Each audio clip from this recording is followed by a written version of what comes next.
नमस्ते, मैं आमिर खान। आज हम बात करेंगे उस विषय की जो हमारे देश की नींव है, शिक्षा। कभी भारत को विश्व गुरु कहा जाता था। नालंदा, तक्षशिला जैसे विश्वविद्यालयों में जीवन जीने की कला सिखाई जाती थी। लेकिन आज क्या हम उसी विरासत को आगे बढ़ा रहे हैं? आज हर बच्चा स्कूल जाता है, लेकिन क्या वे सच में कुछ सीख रहे हैं या बस नंबरों की दौड़ में भाग रहे हैं? भारी बस्ते, कोचिंग, होमवर्क, बचपन कहीं खो गया है। उनकी आंखों में सपनों की जगह डर है, फेल होने का डर, पीछे छूट जाने का डर। यह संकट सिर्फ बच्चों तक सीमित नहीं है। मां बाप अपनी जमा पूंजी बच्चों की पढ़ाई पर लगा देते हैं, लेकिन डिग्रियां होने के बावजूद नौकरियां नहीं मिलती, ज्ञान है, हुनर नहीं। आखिर हमारी शिक्षा युवाओं को आत्मविश्वास और आत्मनिर्भरता क्यों नहीं दे पा रही? हमें यह समझना होगा कि शिक्षा का असली उद्देश्य क्या है। सिर्फ नौकरी या बेहतर इंसान बनाना? आज सत्यमेव जयते में हम इन्हीं सवालों के जवाब ढूंढेंगे। चलिए चलते हैं उस दौर में जब गुरुकुल जीवनशाला थे। वहां शिक्षा का मकसद संपूर्ण व्यक्तित्व का विकास था। शारीरिक, मानसिक और आध्यात्मिक मजबूती। तर्क और संवाद की परंपरा थी। सवाल पूछना प्रोत्साहित किया जाता था। नालंदा, तक्षशिला में व्यावहारिक शिक्षा दी जाती थी। फिर आया गुलामी का दौर। अंग्रेजों ने शिक्षा को बदल दिया। लॉर्ड मैकॉले की नीति ने भारतीय भाषाओं को किनारे कर दिया, अंग्रेजी को माध्यम बना दिया। शिक्षा का मकसद सिर्फ बाबू बनाना रह गया, मालिक नहीं। हमारी विरासत से हमें दूर कर दिया गया। आज भी हमारी शिक्षा व्यवस्था उसी ढर्रे पर चल रही है।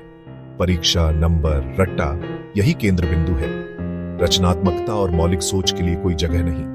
हम बच्चों को तोते बना रहे हैं जो सिर्फ रटना जानते हैं, समझना नहीं। आज शिक्षा व्यवस्था एक मकड़जाल बन गई है। सरकारी स्कूलों में संसाधनों की कमी है, शिक्षक कम है और पढ़ाई का स्तर गिरा हुआ है। प्राइवेट स्कूलों में महंगी फीस, दिखावा और नंबरों की होड़ है। शिक्षा दुकान बन गई है, बच्चों पर दबाव बढ़ता जा रहा है। इसके बाद आता है कोचिंग माफिया। हर गली में कोचिंग सेंटर जो मां बाप के डर और बच्चों के सपनों को बेचते हैं। बच्चे सुबह स्कूल, शाम को कोचिंग, रात को होमवर्क, खेलने का वक्त नहीं।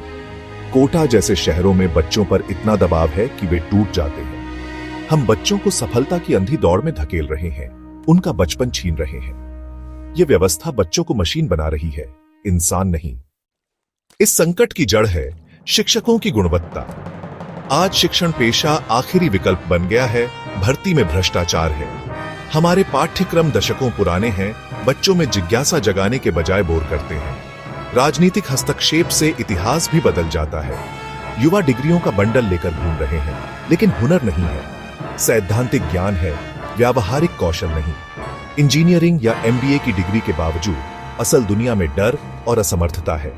नई शिक्षा नीति और डिजिटल शिक्षा उम्मीद जगाती है, लेकिन असली चुनौती है इन्हें जमीन पर उतारना।